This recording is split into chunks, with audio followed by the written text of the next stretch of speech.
अफगानिस्तान को हर साल चाहिए 70 लाख टन की सीमेंट। सीमेंट बनाने के लिए जो भी रॉ मटेरियल होता है वो सारा अफगानिस्तान के अंदर है, फिर भी दुनिया के दूसरे देशों से इंपोर्ट करते हैं सीमेंट। जी हाँ दोस्तों, ये तो वो वाली बात हो गई कि खाना तो सामने प्लेट के अंदर पड़ा है, हमने बस मिक्स करके उससे खाना ही है। जी हाँ दोस्तों, अफगानिस्तान के अंदर तालिबान के आने के बाद नई संचार शक्ति का उदय होता हुआ दिखाई दे रहा है। युवा नशे को छोड़कर अपने सेंटर्स के अंदर, नशा मुक्ति केंद्र्स के अंदर नशे को छोड़कर अपने अपने स्किल सीख रहे हैं और कम पॉपुलेशन होने के कारण अपने कल्चर को बढ़ावा देने के साथ साथ वो अफगानिस्तान को डेवलप करने के लिए जी जान लगा रहे हैं। तालिबान जिस हिसाब से मेहनत कर रहा है वो दोस्तों अपना कंपटीशन पाकिस्तान के साथ मानता है और तालिबान खुद को ये प्रूव करके दिखाना चाहता है कि अफगानी बहुत मेहनती हैं और वो अपने देश, अपने दम पर अपने देश को भी खड़ा कर सकते हैं और पाकिस्तान से भी आगे निकल सकते हैं। इसीलिए दोस्तों तालिबान जी जान लगाकर अपने युवाओं को खड़ा कर रहा है ताकि देश की डेवलपमेंट में अफगानी पूरी दुनिया के अंदर मोर्चा मार सकें और इसी के साथ दुनिया के अंदर नाम आ सके कि ये वही अफगानी हैं जिसे कभी इन्वेजन की एक नज़र से देखा गया, लेकिन आज अफगानी इतने टैलेंटेड है कि देखिए इन्होंने ये कारनामा कर दिया। लेकिन फिलहाल आज के समय में सीमेंट के मामले में अफगानिस्तान में एक संघर्ष चल रहा है। अफगानिस्तान के लिए सीमेंट खरीदना आज एक महाभारत के तौर पर है क्योंकि पाकिस्तान से सीमेंट नहीं आ रहा है। इसी बीच अफगानिस्तान की जो फैक्ट्रियां हैं दिन रात 24 घंटे काम कर रही हैं और सीमेंट की प्रोडक्शन को बढ़ाने का काम कर रही हैं, लेकिन अथाह मेहनत करने के बावजूद भी उनके सीमेंट संयंत्रों का उत्पादन है 800 टन से भी ज्यादा नहीं हो पा रहा है एक दिन के अंदर। दोस्तों एक दिन के अंदर अफगानिस्तान के जो सीमेंट उत्पादन करने वाली फैक्ट्रियां हैं सिर्फ 770 टन का सीमेंट ही उत्पादन कर पा रही हैं। इससे आपको पता लग पा रहा होगा कि अफगानिस्तान के अंदर डोमेस्टिक डिमांड की जरूरतें भी पूरी नहीं हो पा रही। और इससे भी हैरानी की बात यह है कि अफगानिस्तान के पास सीमेंट बनाने के लिए जो कच्चा मटेरियल है सारा का सारा उनके देश के अंदर पड़ा हुआ है।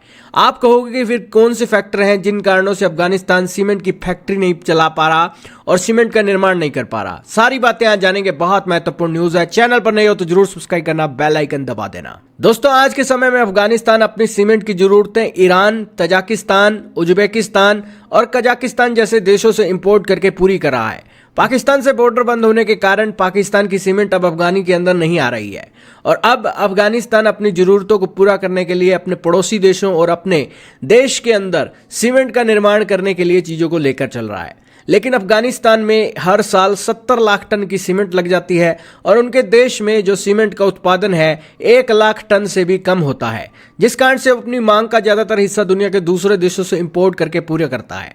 हालांकि जो आवश्यक कच्चा माल होता है सीमेंट बनाने के लिए वो होता है चूना पत्थर, चिकनी मिट्टी, जिप्सम। ये 3 रॉ मटेरियल है जो सीमेंट बनाने के लिए चाहिए होते हैं और ये तीनों मटेरियल ही अफगानिस्तान में बहुतायत मात्रा में पाए जाते हैं।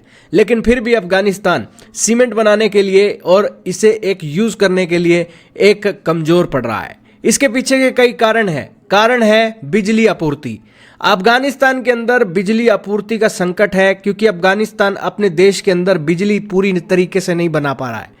ज़्यादातर बिजली वो दुनिया के अड़ोसी पड़ोसी देशों से इंपोर्ट करते हैं और सीमेंट उत्पादन के लिए 24 घंटे एक स्थिर बिजली की आवश्यकता होती है और अफगानिस्तान में बिजली की गंभीर कमी चल रही है और अक्सर कारखाने बिजली कटौती के कारण अपनी पूरी क्षमता से काम भी नहीं कर पाते। दूसरा कारण अफगानिस्तान में सीमेंट फैक्ट्रियों के कम उत्पादन का यह है कि उनके देश के अधिकांश मौजूदा कारखाने पुराने हो चुके हैं, सोवियत संघ के हैं और उन्हें आधुनिक तकनीक और उपकरणों की आवश्यकता है ताकि वे कुशलतापूर्वक और बड़ी मात्रा में उत्पादन कर सकें। लेकिन एक समय था जब सोवियत संघ की लगाई हुई मशीनरी यहाँ अफगानिस्तान के अंदर चल रही थी, वो इतनी पुरानी आज वही मशीनें चल रही हैं, वही कारखाने चल रहे हैं, उनके अंदर कोई मॉडर्नाइजेशन ही नहीं हुआ और दशकों के युद्ध और अस्थिरता ने नए कारखानों की स्थापना और मौजूदा कारखानों के आधुनिकीकरण में बड़े पैमाने पर निवेश को हतोत्साहित किया, जिस कारण से ये एक चीज़ें घटी। अमेरिकन भी आए तो वो अपनी सीमेंट साथ ही लाते थे और सीमेंट अगर अफगानिस्तान में बनानी पड़ेगी तो अफगानी लोगों को फायदा जाएगा। अमेरिका के अलाइज कंट्रीज से आती थी तो उनको फायदा पहुंचाया जाएगा, तो इसीलिए वो चीज़ें वहाँ पर एक घटी। और ये फिलहाल इंफ्रास्ट्रक्चर भी अफगानिस्तान के अंदर इतना अच्छा नहीं है, अच्छी सड़कें और परिवहन नेटवर्क की भी कमी है, जिससे कच्चे माल को ले जाने के लिए फैक्ट्रियों के अंदर जो रास्ता है वो भी बड़ा एक कंसर्न बनता है, जिस कारण से ये 4 चीज़ें बताई जाती हैं कि जिस कारण से कच्चा माल होने के बावजूद भी अफगानिस्तान सीमेंट का उत्पादन नहीं कर पाता।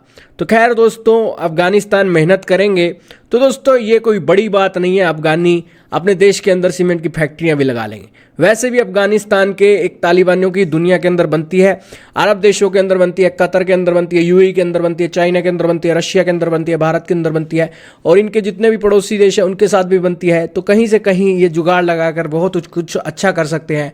बस इन्हें एक ही डर है कि पाकिस्तान के साथ इन्हें जंग ना लड़ना पड़े, ताकि जो शांति का माहौल आया है वो अफगानिस्तान की डेवलपमेंट के अंदर ये खर्च कर सके और अफगानिस्तान को एक वेल्दी नेशन बना सके। आपका क्या मानना है कमेंट में बताइएगा।